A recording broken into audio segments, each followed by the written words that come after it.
Donc, semaine dernière, nous avons commencé avec chapitre ça. Donc, maintenant, nous avons que cette réaction, substitution nucléophile, est faite sur deux mécanismes.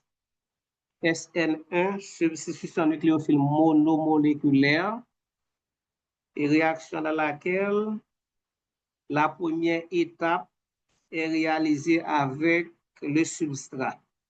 Et une raison fait que le substrat est capable de démarrer la réaction pour contre c'est quand le substrat est tertiaire.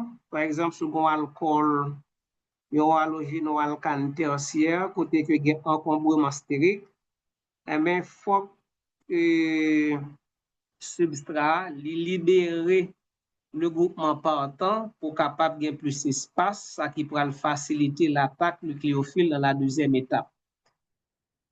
Maintenant, notez également que si réaction, si substrat chiral, substrat a un carbone asymétrique, eh bien, résultat réaction ça, et si il y a un carbone substrat chiral, n'a gagné un intermédiaire, et n'a gagné un carbocation plan,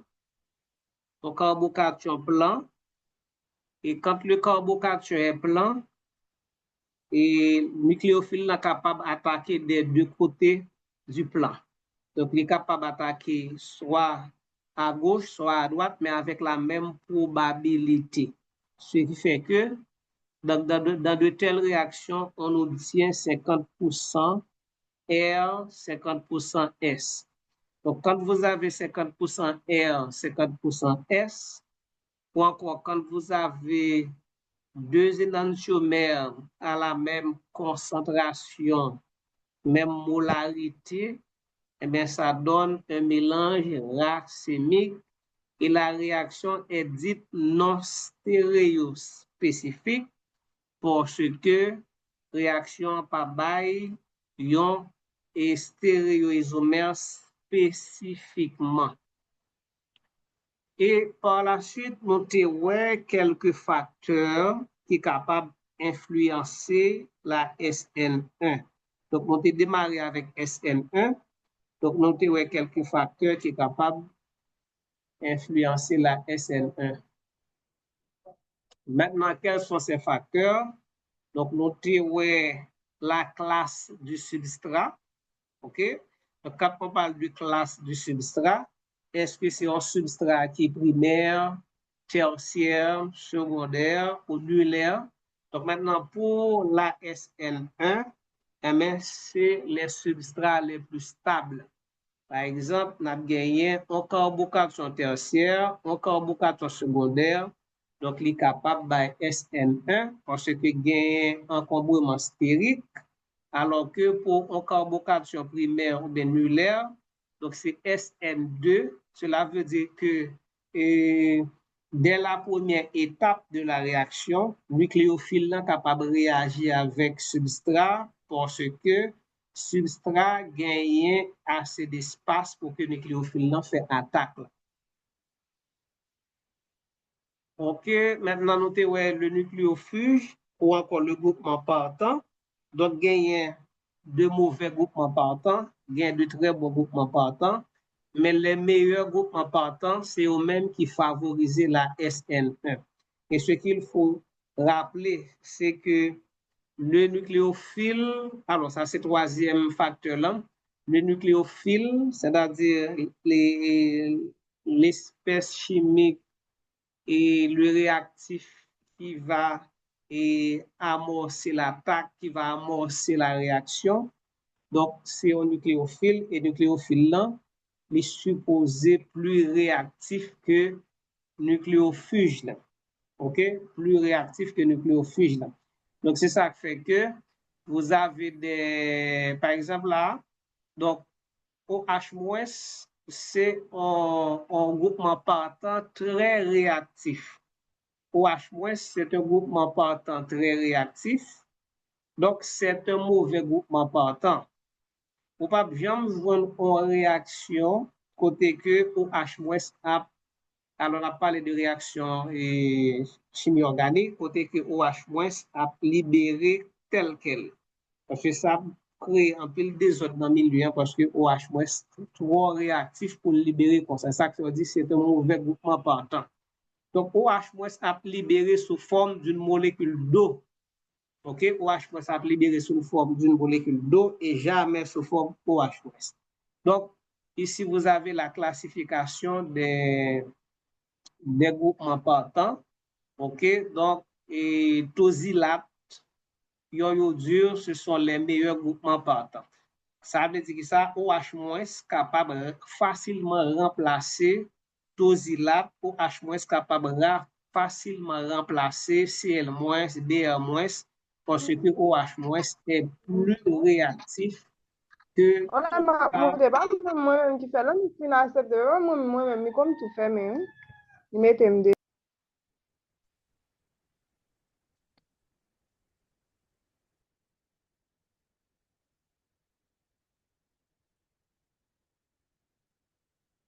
donc OH- capable et OH- en tant que nucléophile, il est capable de remplacer iode dans un substrat, capable de remplacer brome dans un substrat parce que OH- en tant que nucléophile, il est plus réactif que l'élément ça.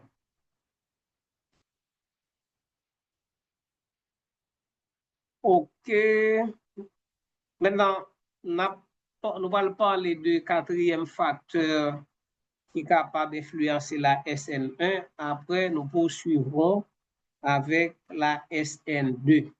Donc, je rappelle les trois premiers facteurs, c'est la classe du substrat.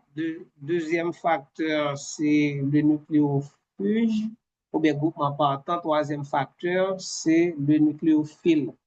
Quatrième facteur, c'est le solvant. Donc, les réactions, comme vous le savez, sont réalisées toujours dans un milieu, OK, dans un fluide qui peut être l'eau ou bien gaz, alcool, etc. Maintenant, ici, on dit un solvant polaire protique. Qu'est-ce que solvant polaire protique? Un solvant polaire protique, c'est un solvant et dont les molécules sont non seulement polaires, mais elles sont capables de former des liaisons hydrogènes. Un solvant polaire protique, c'est un solvant dont les molécules sont polaires et capables de former des liaisons hydrogènes. Par exemple, l'eau est un solvant polaire protique. Les alcools sont des solvants polaires protiques. OK? Donc, un solvant polaire protique augmente la vitesse du mécanisme SN1 en formant des liaisons hydrogènes avec le nucléophile. Donc, ces liaisons hydrogènes que solvant formé avec le nucléophile, là, il pral polariser davantage la liaison entre le nucléophile et le reste du substrat. Et laissez-moi vous donner un exemple.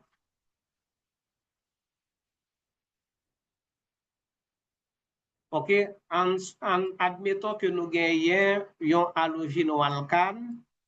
OK, voilà, un halogène-alcane. Donc, vous savez que les halogènes possèdent 3 doublets et non liants.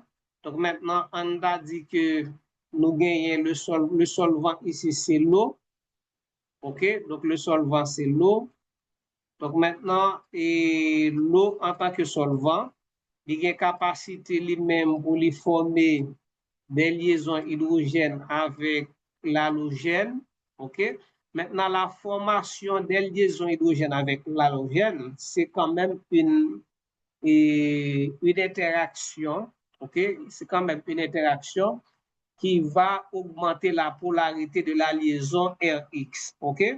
Donc, l'interaction entre X et le solvant, l'eau, donc il va augmenter la polarité de X, c'est-à-dire il va augmenter et capacité et liaison, ça va briser beaucoup plus facilement. OK, voilà et en quoi le solvant polyprotique peut augmenter la vitesse de la SN1. Donc, on dit en formant des liaisons hydrogènes avec le nucléofuge, celles-ci, c'est les liaisons hydrogènes, vont polariser, c'était là, vont polariser davantage la liaison CX et faciliter sa rupture. Donc, plus la liaison est brisée plus la liaison est brisée, plus vite la liaison est brisée, donc c'est plus rapide sera la réaction. Donc, ce qui favorise la formation du carbocation. OK, donc là, et qu'est-ce qu'on nous donne? Ils montrent nous et et substrat qui est dissous dans l'alcool, OK? Un substrat qui est dissous dans l'alcool, c'est CH3.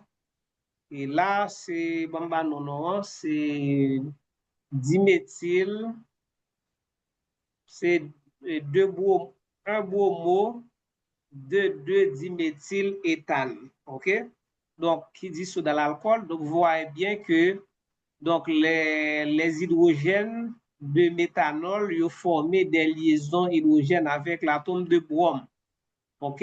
En bas, qu'est-ce qu'on a? Et en bas, et nous gagnons un alcool. OK? Un alcool qui formait des liaisons hydrogènes avec un autre alcool. OK? Donc, ça, c'est réaction de substitution. C'est bien ça? Non, c'est pas un alcool, c'est un éther, OK? C'est un éther oxyde, OK? Un éther oxyde, donc qui formait des liaisons hydrogènes avec méthanol, OK? Avec méthanol. Et puis de l'autre côté, qu'est-ce qu'on a? On a CH3. Attends. Oui, on a méthanol, OK, qui formait des liaisons avec le carbocation. OK? Donc, on nous dit le solvant polyprotique, qu'est-ce qu'il fait? En cage, OK, le nucléophile. Donc, le solvant polyprotique, qui ça le fait? Et comme tu capable de traduire pour nous en cage, c'est comme si nous avons formé des liaisons avec le nucléophile et empêcher que le nucléophile en fait attaquer. OK? Et empêcher le nucléophile en fait attaquer. Donc là, on parle de ralentir son attaque. De plus, lorsque la liaison est rompue, donc le solvant encage le nucléophile, ce qui empêche la reformation de la liaison CX. Maintenant, ce qu'il faut retenir ici, c'est que un solvant polyprotique augmente la vitesse de la SN1. Donc, c'est ce qu'il faut retenir. OK? Voilà, donc nous poursuivons maintenant avec SN2. Donc, sachant que donc, la réaction de substitution nucléophile, donc les subdivisés en monomoléculaire, SN1, et bimoléculaire, c'est SN2. Est-ce que vous avez des questions jusqu'ici? Vous avez des questions? On peut continuer?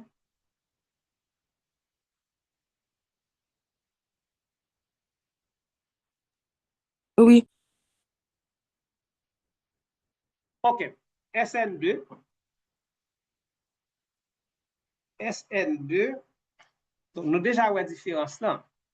Dans SN2, dès la première étape, ouais, nous avons les deux concernés. Donc, nous avons le nucléophile et nous avons le substrat. Donc, maintenant, dans quel cas nous sommes capables de SN2? C'est dans le cas côté que substrat, il n'a pas gagné trop encombrement stérile. OK? S'il va gagner encombré trop, c'est-à-dire que le nucléophile là a besoin de côté pour le passer, OK? Pour le capable à l'attaquer carbone. Donc, lorsque il y a encombrement stérile, lorsque il y a un bouchon ou bien il y a un embouteillage autour de carbone positif là, donc faut et embouteillage ça li diminuer, c'est-à-dire que faut une machine, faut des groupements qui est limité pour créer moins embouteillage autour du carbone positif pour que le nucléophile soit capable de faire attaque. Donc, SN2 est possible avec les substrats nulaires, les substrats primaires. Donc, la rencontre du substrat et du réactif. Le réactif ici, c'est le nucléophile. Le substrat, c'est l'halogénoalcane ou bien l'alcool. Se fait simultanément selon un mécanisme concerté. Donc, maintenant, qui ça dit nous là? Et la rencontre du substrat et du réactif se fait simultanément selon un mécanisme concerté. Entendez bien. Le nucléophile s'approche du carbone par le côté opposé au nucléofuge. Si le nucléofuge ou bien le groupement partant lit à droite, le nucléophile a attaqué à gauche. Si le nucléofuge ou bien groupement partant est orienté à gauche, le nucléophile a attaqué à droite. Dans la SN2, nucléophile attaqué du côté opposé du groupe. Et un exemple. Et nous connaissons salle P1 bien à l'Université Notre-Dame. Et c'est comme si un étudiant qui a un problème avec et étudiant connaît depuis m'lal pas arrêté dans salle là. Et bien qui s'est passé? On va passer dans le couloir là, côté gain de l'eau et mesdames qui vendent plus sur Red Bonbon, c'est là me passer et puis moi entrer. Immédiatement moi entrer, étudiant ou même li pral sorti, li même qui ça le fait, li al sorti dans l'autre porte là. Est-ce que vous comprenez? Donc, ça veut dire que moi, entrer d'un côté, étudiant lui-même, il sorti de l'autre côté. Donc, c'est comme ça et réaction ça fait. Nucléophile l'a attaqué à droite, ou bien nucléophile dans le cas qui est devant nous, nucléophile l'a attaqué à gauche, et puis, groupement partant, lui-même, il sorti à droite. Donc, il n'a pas rencontré. OK? Donc maintenant, dans cette réaction, il n'y a pas formation de carbocation.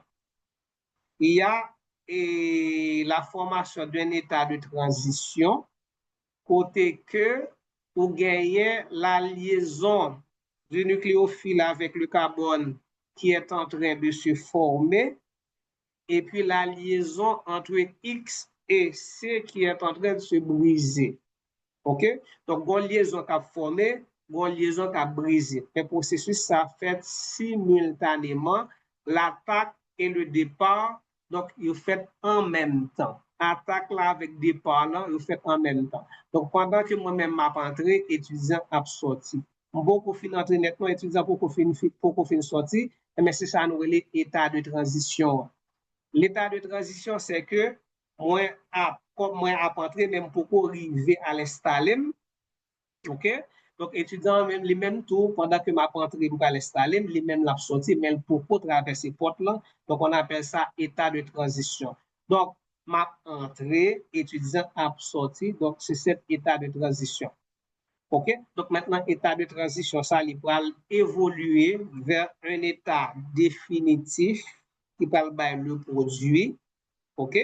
Maintenant, ce qu'il faut remarquer dans le produit, c'est que le nucléophile là, il était attaqué à gauche, mais il a positionné à gauche avec, bien entendu, réorientation des liaisons en avant et en arrière du plan. Donc maintenant, si nous regardons le substrat là, les substrats, nous avons liaison en avant et en arrière du plan qui côté était orienté vers la gauche. Donc, comme nucléophile lui-même chargé négativement, comme groupement ça yo gagne un nuage électronique, et mais gagne une interaction entre nuage électronique charge nucléophile et ces deux groupements qui fait que yo pas capable de rester dans la même position. Il y a des interactions électroniques qui fait que ces liaisons yo pas capable de rester dans la même position parce que gain répulsion.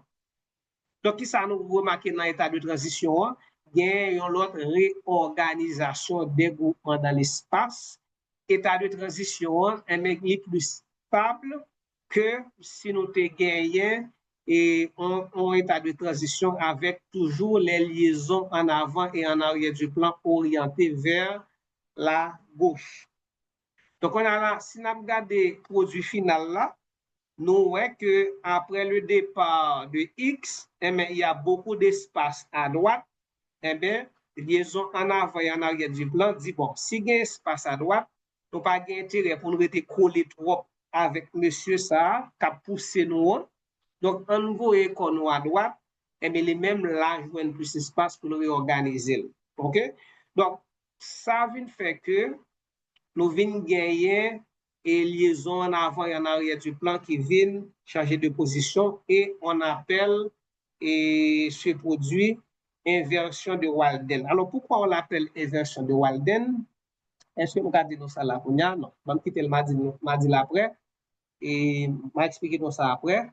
Donc, maintenant, qu'est-ce qu'on dit en haut? L'état de transition présente un carbone pentacoordonné. En réalité, ce n'est pas un carbone qui forme 5 liaisons, non? Si nous regardons bien, nous avons des liaisons qui pas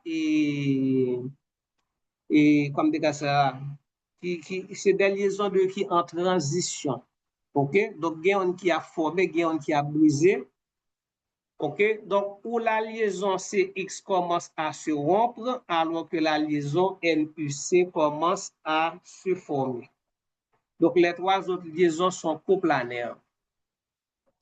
Donc là, c'est état de... bon, c'est même pas là, il a expliqué non là, l'état de transition les plus énergétiques, les en haut, et etc. À nous passer dans stéréochimie. Voilà, ça m'a expliqué nous une version de Walden. Non, c'est là, on a comprendre ça que version de Walden. OK, donc stéréochimie. La réaction se fait en une seule étape. Si le carbone est asymétrique, voilà, si le carbone est asymétrique, songez que nous avons parlé de, dans la SN1, on avait parlé de mélange racémique. Et qui l'on a bien un mélange racémique, c'est quand nous avons un substrat qui râle. Quand vous avez un substrat qui râle, vous avez gagné 2 substrats qui roulent. Donc, RS, SR, donc à la même concentration, et à ce moment, on va gagner un mélange racémique. Maintenant, dans le cas de la SN2, si vous avez un substrat qui râle, ou pas gagner mélange racémique, mais on va gagner une inversion de la configuration absolue. Qu'est-ce qu'on entend par inversion? Si le substrat est S, même le produit sera R. Si le substrat est R, le produit sera S. Donc maintenant là, comme c'est un seul énantiomère que nous joignons dans cette réaction, on dit que la réaction est stéréo spécifiquement. Donc là, cette réaction produit spécifiquement l'énantiomère R. Si on avait 2, on a dit non stéréo spécifique, mais puisque nous joignons un seul énantiomère, on dit que la réaction est stéréospécifique. Donc, cette réaction produit spécifiquement un seul énantiomère. Donc, on parle de inversion de Walden. Quand on a un substrat R et ça donne S, ou du moins quand on a un substrat S, comme ici S2-bromobutane, qui donne R2-butanol, eh bien, on parle de inversion de Walden. Donc maintenant, analyser. Donc, qu'est-ce qu'on a comme produit, comme substrat? Donc, on a comme substrat S2-bromobutane. Donc, S, et pour qui ça dit c'est S, et on regarde pour nous, l'hydrogène est en arrière du plan, brom c'est 1, et éthyle c'est 2, ok, brom c'est 1, c'est ça? Éthyle c'est... Non, c'est CH3 qui est en arrière du plan, excusez-moi. Brom c'est 1, éthyle c'est 2, méthyle c'est 3. Ok, normalement ça donne R. Maintenant, étant donné que quatrième priorité est en avant du plan, eh bien, on apprend inverse là qui c'est S. Effectivement, c'est S. OK? Maintenant, regardez ensemble avec. Suivant ensemble avec. Qu'est-ce qu'on voit? Donc, nucléophile là, il est attaqué à gauche. Donc, l'attaquer à gauche, il peut former une liaison transitoire et non permanent avec le carbone.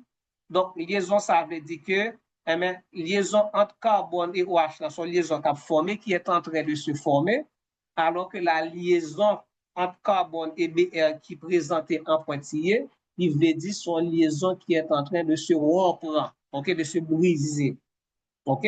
Maintenant, nous avons hydrogène avec CH3 est légèrement incliné vers la gauche. Donc, présence groupement OH là dans le substrat vient faire que vous pas capable d'incliner vers la gauche parce que y a trop d'interaction. Pas oublier que les groupements dans les molécules se repoussent. Pour qui ça? C'est parce que il y a un nuage électronique qui forme des électrons, donc les électrons se repoussent. OK? Donc, des groupements qui viennent dans une molécule qui a déjà des groupements, mais il faut faire de la place. Il faut qu'il y ait un réarrangement dans la molécule de manière à minimiser les répulsions et stabiliser autant que peut se faire donc cette molécule. Donc, quand il y a la BR est définitivement parti sous forme de BR-, il y a beaucoup plus d'espace à droite. Mais qu'est-ce qui va se passer? Mais groupement en avant du plan et en arrière du plan va se projeter à droite. OK? Donc, c'est cette projection, cette orientation vers la droite, OK, avec l'ajout du groupement OH à gauche qui prend changer donne. Maintenant, on regarde effectivement est-ce que molécule que nous gagnons comme produit en lui-même, c'est R, et OH c'est 1, et 2, méthyle toujours en arrière du plan 3. Donc là, nous voyons les bails S, étant donné que quatrième priorité en hydrogène est en avant du plan, donc on apprend inversant qui c'est R. Donc cette réaction, c'est une réaction de substitution. Quel est le nucléophile? Maintenant, le nucléophile, c'est OH. Le groupement partant au nucléophile, c'est BR. Mais voilà, BR est parti sous forme de BR-, et puis le nucléophile là, qui c'est OH-, il prend place BR. Donc, nous passons de yon halogéno-alcane à yon alcool.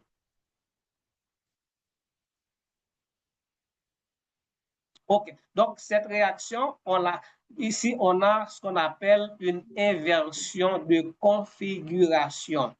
Donc, on a démarré la réaction avec S, énantiomère S, et puis on a obtenu un produit R. Donc, on appelle ça inversion de configuration, et cette inversion s'appelle inversion de Walden.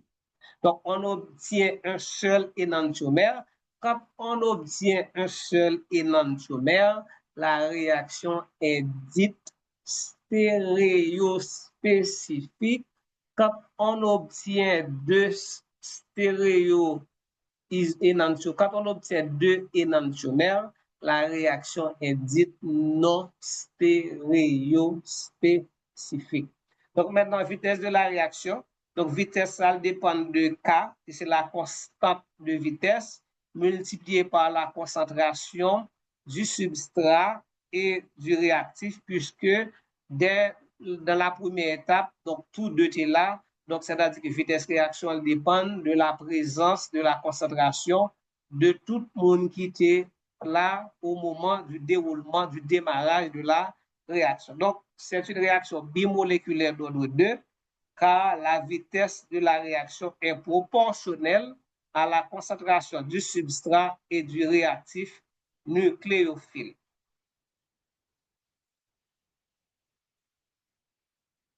Quels sont les facteurs qui influencent la SN2? Donc, nous allons revoir les mêmes facteurs. Classe du substrat, nucléofuge, nucléophile et puis le solvant.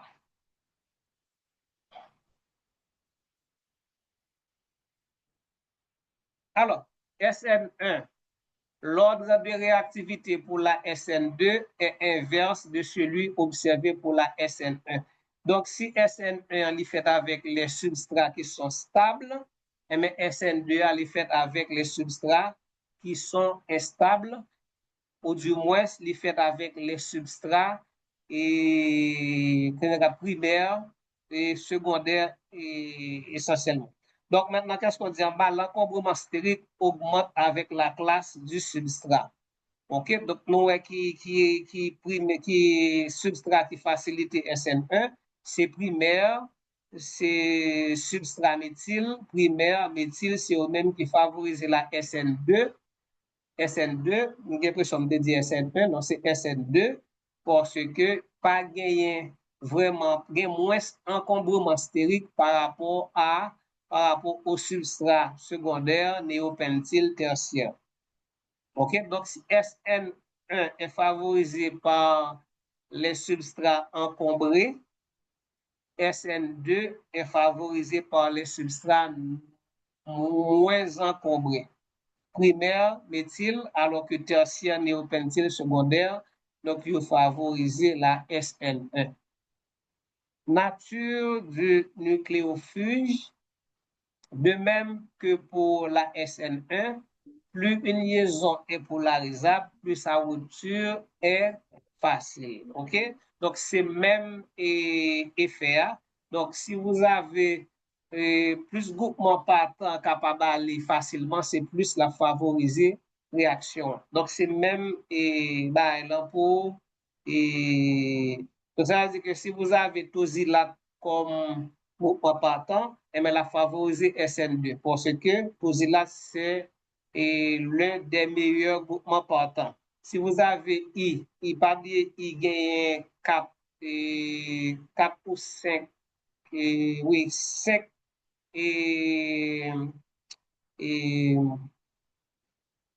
5 couches électroniques, c'est-à-dire que le rayon atomique est supérieur par rapport aux autres halogènes. Donc, c'est une molécule qui a un gabarit plus ou moins intéressant, qui va faire que liaison à plus longue, et longueur liaison, nous connaissons bien l'impact polarité. Donc, voilà, c'est le même effet pour que ce soit la SN1 ou bien la SN2. Et puis, le nucléophile, donc la réactivité de la SN2 croît avec la nucléophilie du réactif. Donc, plus le nucléophile est fort, donc c'est plus la vitesse de la SN2 a augmenté. Maintenant, on fait des considérations. Je dis non, dans les solvants polaires aprotiques. Dans les solvants polaires aprotiques, qu'est-ce qu'on entend par solvant polaire aprotique? C'est un solvant dont les molécules sont polaires, mais incapables de former la liaison hydrogène. Par exemple, diméthylformamide, DMF. DMF, c'est un solvant polaire aprotique, alors que H2O, c'est un solvant polaire protique. Donc, on nous dit ici, dans les solvants polaires aprotiques, comme DMF, comme acétone. Acétone, c'est un solvant polaire aprotique. CH3,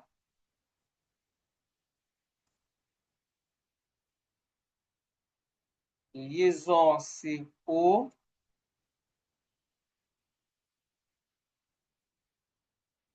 liaison CH3, acétone, c'est un solvant polaire, ok, polaire parce que ici, nous avons une liaison polaire, ok, un vecteur qui n'est pas annulé par d'autres vecteurs, donc acétone est polaire. Maintenant, acétone pas capable de former liaison hydrogène, donc les molécules d'acétone ne sont pas liées entre elles par des liaisons hydrogènes, mais plutôt par un dipôle permanent.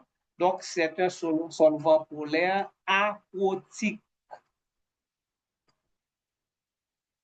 Ok, on regarde ce que ça dit. Dans les solvants polaires aprotiques, les anions, quand on dit anions, c'est les groupements partants. Groupements partants, ils sont toujours éliminés sous forme d'anions. Notez ça. Les groupements partants, non, ce n'est pas toujours, ce n'est pas vrai. Les groupements partants, ils sont éliminés, qui est éliminé sous forme d'anions, mais c'est des anions qui sont instables.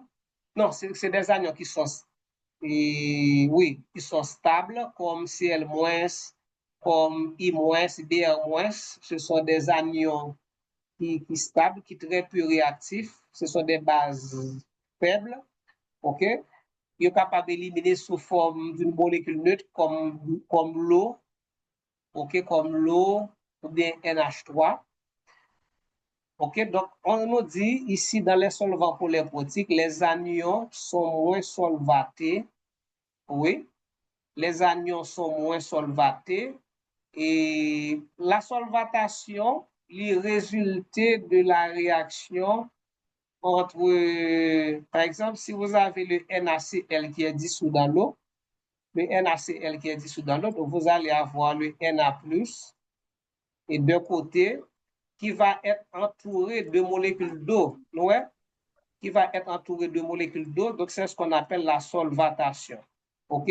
Donc tout autour, il y a des molécules d'eau, mais qui sont liées à l'ion par son atome d'hydrogène, par leur atome d'hydrogène. OK? Parce que c'est l'hydrogène qui est positif. Non, c'est l'oxygène, excusez-moi. Et sodium chargé positivement, donc c'est l'oxygène. OK? Parce que dans l'eau, c'est l'oxygène qui porte la charge partielle négative. OK?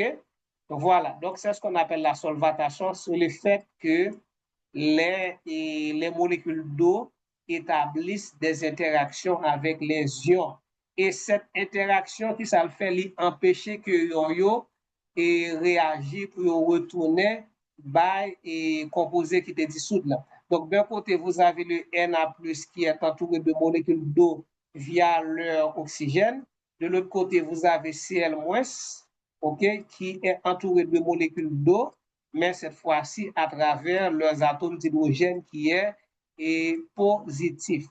Donc, quand on dit que les solvants polaires protiques, c'est-à-dire c'est des solvants qui ne sont pas capables de former liaison hydrogène, les anions sont moins solvatés, oui, et leur nucléophilie est l'inverse de celle observée en solvant polaire protique. Donc, si vous avez un solvant polaire protique, donc maintenant, ça veut dire que second nucléophile, qui c'est un anion, donc le fait que est moins solvaté, mais ça va augmenter la vitesse d'attaque.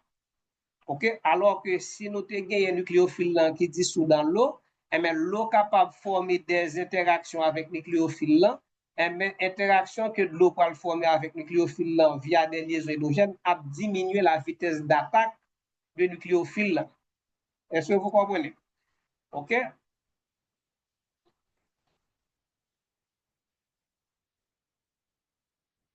Donc, on regarde bien, on dit nous dans l'eau,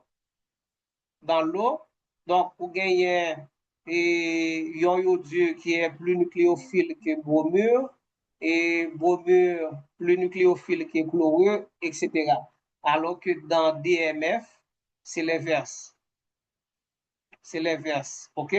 Donc maintenant, et on dit nous là, les nucléophiles chargés, les anions sont plus forts que les nucléophiles neutres, donc on peut apprendre ça déjà. OK? Et les petits nucléophiles sont plus réactifs que les anions volumineux, donc moins d'encombrement stérique. OK? Par exemple, si vous avez OH- avec RO-, Donc, ROH- est plus petit que RO-.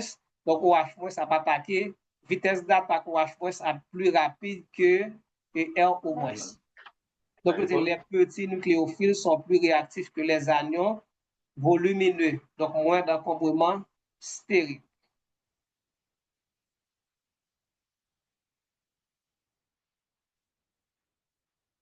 OK, maintenant le solvant. Je dis nous, le solvant, pour le solvant, un solvant polaire protique diminue la vitesse de la SN2 en solvatant le nucléophile par liaison hydrogène, diminuant ainsi sa nucléophilie. Par contre, un solvant polaire aprotique comme acétone, comme DMF, favorise la SN2 en solvatant le cation associé au nucléophile, mais pas celui-ci. OK? En solvatant le cation associé au nucléophile. Maintenant, ce qu'il faut savoir, c'est que le nucléophile, là, le plus souvent, et sinon, et OH-, OH-, il est lié avec soit à Na, ok, c'est NaOH qui baille, ou bien on l'autre sel qui baille. Donc, cela veut dire que le nucléophile là, est toujours associé avec l'autre atome que nous pas ouais. Maintenant, le ou gagne un solvant polaire aprotique, donc solvant polaire aprotique là, il solvate davantage le cation qui est associé au nucléophile, mais pas solvate, il solvate moins le nucléophile là. Donc, la charge positive étant à l'intérieur de la molécule de solvant et par conséquent moins accessible pour solvater le nucléophile. Donc, ce dernier restera libre dans le milieu, donc très réactif. Voilà pour la SN2. OK? Pour la SN2. Donc, ce qu'il faut se rappeler de la SN2, c'est que le substrat et le réactif réagissent simultanément. Il n'y a pas de formation de carbocation, il y a un état de transition. Donc, si le réactif est chiral, eh bien, on obtient, si le réactif est chiral, on a gagné une inversion de configuration. Donc, si le réactif est S, eh bien, il produit à R. Donc, cette inversion de configuration, on l'appelle inversion de Walden, et cette réaction est stéréospécifique. Donc, ce qu'il faut se rappeler aussi, c'est que les substrats non encombrés, moins encombrés, favorisent la SN2. Donc, pour les groupements partants, c'est même bagaille là. Donc, les meilleurs groupements partants favorisent la SN2. Donc, pour la nucléophilie, donc ça va dépendre de solvant. La nucléophilie également favoriser la SN2, mais ça va dépendre de solvant. OK? Donc, dans l'eau, iode est plus nucléophile que Br, ainsi de suite. Donc, ça dépend de solvant. Et puis, pour le solvant, donc un solvant polaire aprotique favorise la SN2. Donc, voilà ce qu'il faut retenir pour la SN2. Est-ce qu'il y a des questions avant de passer à un autre chapitre?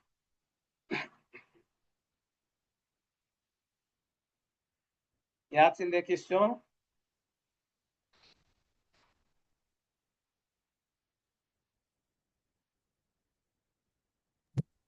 Monsieur, capable de reprendre solvant, s'il vous plaît.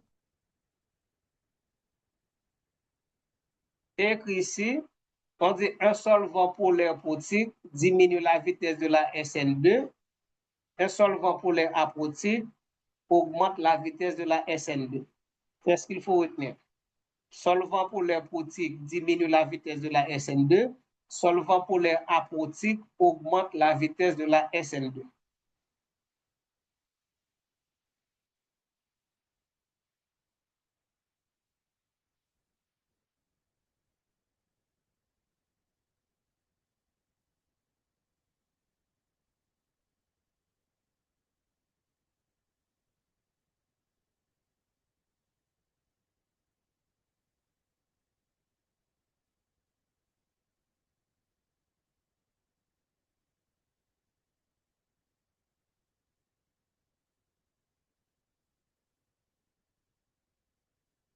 Monsieur, envoyez document ça pour nous déjà, s'il vous plaît.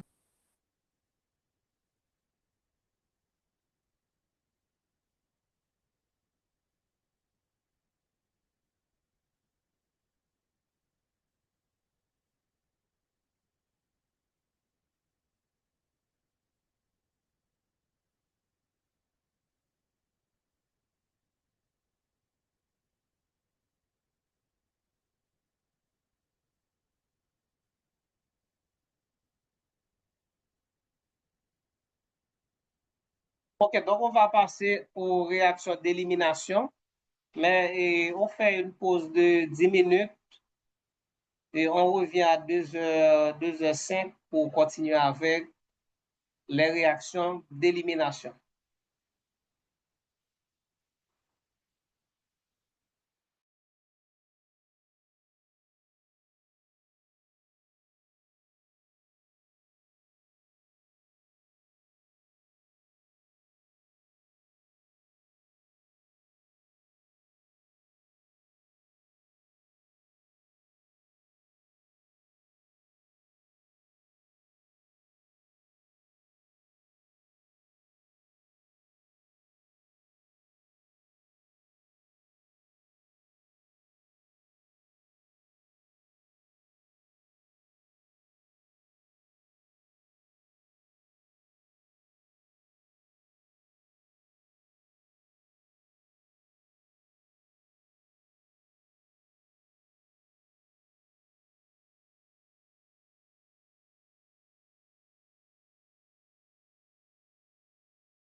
Très bien.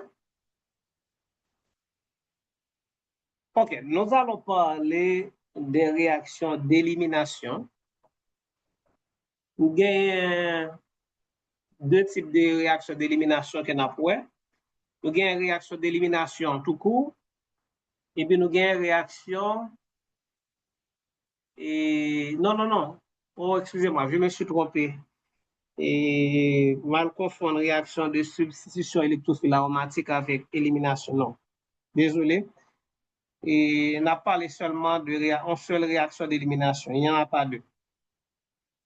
Alors, depuis nous élimination, donc nous devons comprendre, et c'est pas substitution, c'est pas un groupement qui va remplacer un autre groupement, c'est un groupement qui a éliminé sans que pas de monde qui vienne remplacer. Donc c'est comme si un exemple très simple de la vie courante, et pour te un cousin on la caillou, cousin et vous un cousin qui veut venir tout, et mes cousins en est calé, cousine en venir, donc ça c'est substitution. Voilà.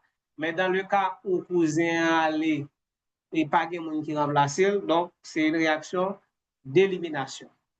Donc, on a regardé chimiquement qui ça veut dire et quels sont les composés, les molécules qui sont concernées par cette réaction qu'on appelle réaction d'élimination.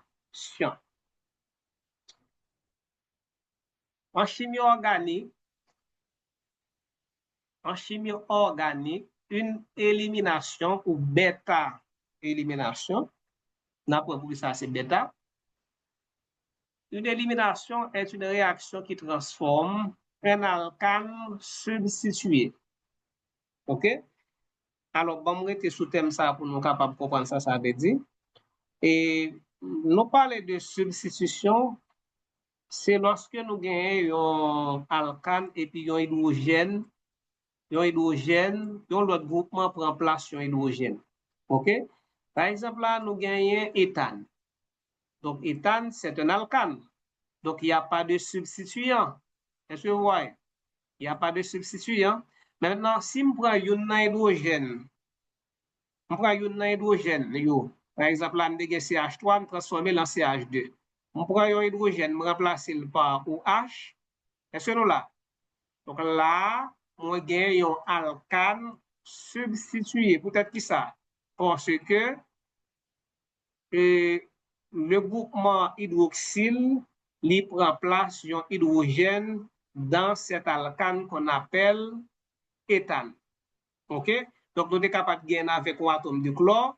Et c'est pour cette raison que vous voyez, on dit alcane substitué, mais on met en parenthèse halogénoalcane, les alcools, etc. Donc, les halogénoalcanes, les alcools sont des alcanes substitués. OK? Donc maintenant, cette réaction d'élimination, il transforme un halogénoalcane, il transforme un alcool en alcène. Et vous connaissez bien cette réaction, la déshydratation d'un alcool. Donc la déshydratation d'un alcool, c'est une réaction d'élimination, OK, qui transforme un alcool en alcène.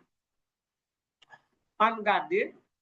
Le carbone qui est lié à l'halogénoalcane est désigné carbone alpha.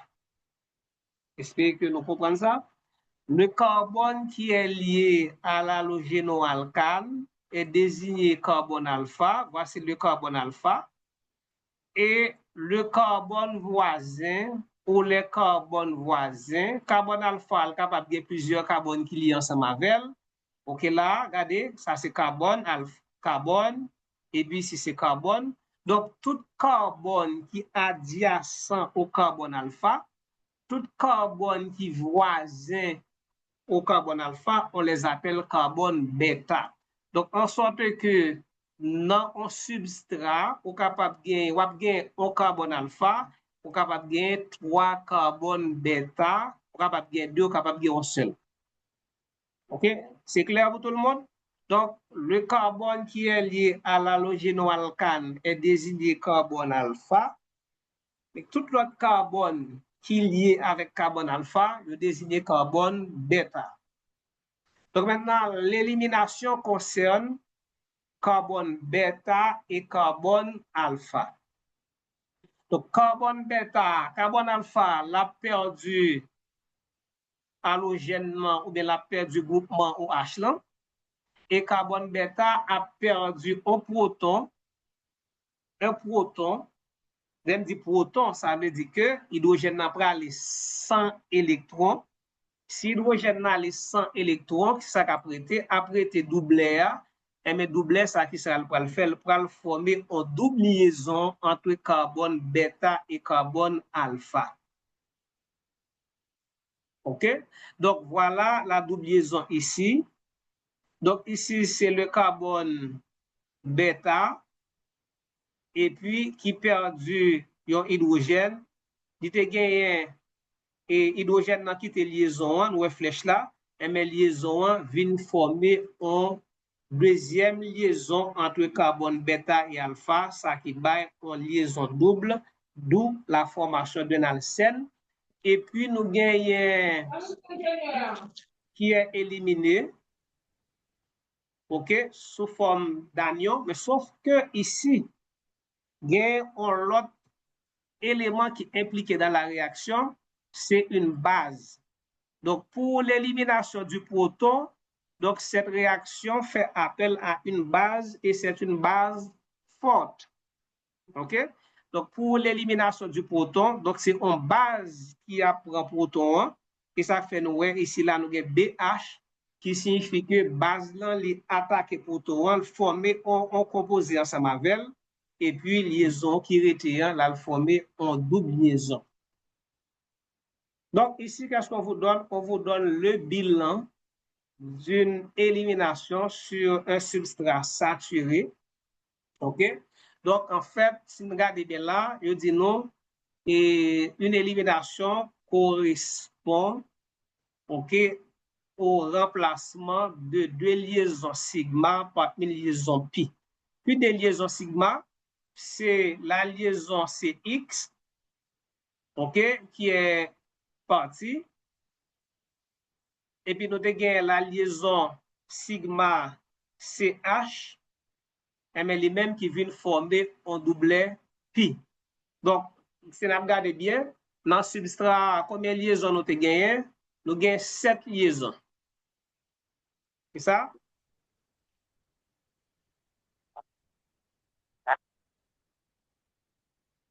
OK, donc dans le substrat, ça, nous avons 7 liaisons. Est-ce que nous l'avons? Oui, Donc, nous avons 7 liaisons sigma. Combien de liaisons sigma nous avons dans le produit?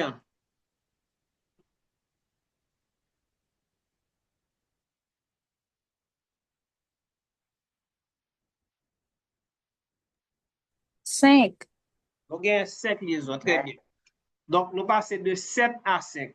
Et ça, on dit là, oui, le bilan d'une élimination sur un substrat saturé correspond au remplacement de deux liaisons sigma par une liaison pi. Donc, nous passons de 7 liaisons sigma à 5 liaisons sigma. Donc, liaison pi, c'est comme si nous avons niveau de liaison sigma.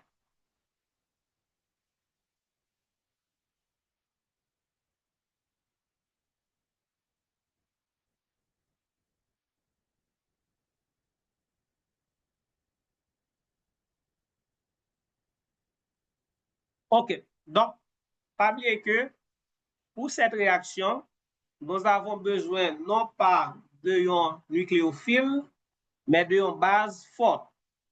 Alors, bien entendu, les bases fortes sont aussi des nucléophiles, OK? Mais là, nous ne pas parler de réaction des nucléophiles, on a parlé de, et c'est une base que nous avons besoin qui peut éliminer l'hydrogène, non? Donc là, nous avons une réaction acido-basique, OK?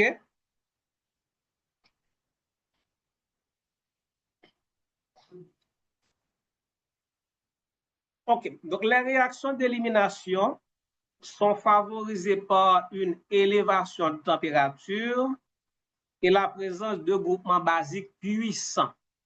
Par exemple, la soude NaOH, la potasse KOH, les ions alcoolates NO- sont des bases fortes. Les ions amidures NH2-, ce sont des bases fortes. Donc, réaction élimination, les besoins en base puissante pour éliminer un atome d'hydrogène en position bêta. OK?